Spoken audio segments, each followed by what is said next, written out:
Hello बच्चों, चलिए प्रश्न पढ़ते हैं। एक गेंद को ऊपर की ओर 28 मीटर प्रति सेकंड के वेग से फेंका जाता है। पत्थर की अधिकतम ऊंचाई निकालें।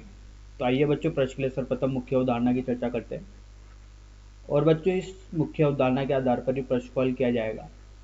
तो देखिए बच्चों, यहाँ पर जो प्रश्न आधारित है गुरुत्व की अधीन गति पर आधारित प्रश्न है, जिसमें बच्चों गुरुत्वीय त्वरण जी कार्य कर रहा होता है।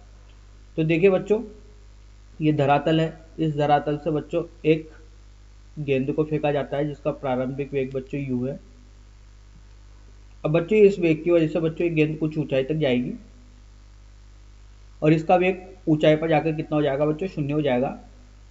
ऐसा इसलिए होगा क्योंकि बच्चों नीचे की तरफ गुरुत्वीय त्वरण जी कार्य कर रहा होगा, जो कि मंदक का कार्य करेगा।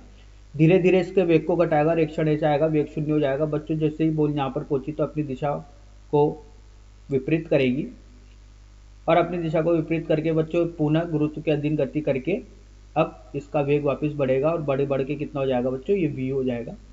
अब बच्चों जब गुरुत्वीय त्वरण तो बच्चों हमेशा जी नीचे की ओर कार्य करेगा, तो पहले मंदक का कार्य कर रहा था इसलिए वेग 0 हो गया।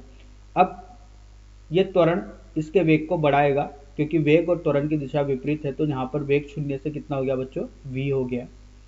तो बच्चों इस स्थिति में बच्चों कुछ धरातल से h ऊंचाई तय करेगा, जिसे अधिकतम ऊंचाई बोलते हैं, और इसको t समय लगेगा।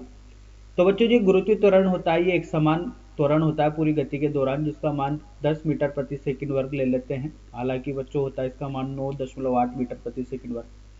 तो बच्चों किसी भी गति के दौरान या गुरुत्वीय गति के दौरान बच्चों जो त्वरण लगता है वो जी लगता है और ये एक समान त्वरण होता है। तो इस स्थिति में जो गति की समीकरण होती है इनका प्रयोग किया जा सकता है और अज्ञात राशि को ज्ञात किया जा सकता है। तो गति की 3 समीकरण बच्चों, पहली समीकरण होती है बच्चों v बराबर u धन at। दूसरी समीकरण बच्चों s बराबर ut धन 1/2 at का वर्ग।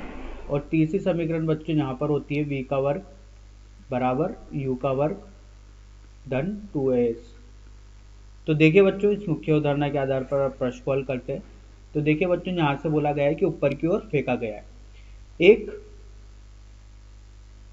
तो इसका वेग कितना हो गया बच्चों? प्रारंभिक वेग u हो गया 28 मीटर प्रति सेकंड।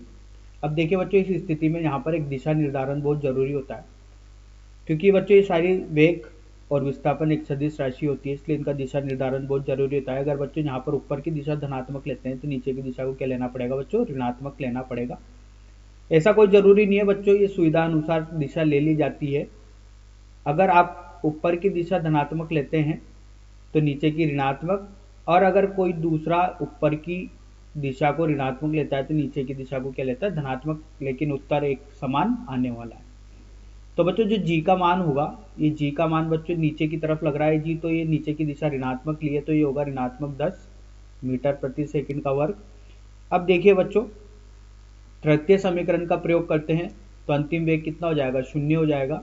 तो v का वर्ग बराबर u का वर्ग धन 2as। v का मान बच्चों ये 0 हो गया, ठीक है। u का मान बच्चों ये 28 का वर्ग हो गया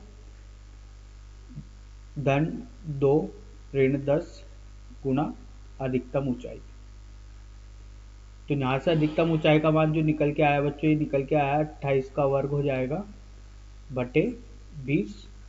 तो हल करने पर बच्चों ये निकल के आता है, देखिए 39.2 मीटर।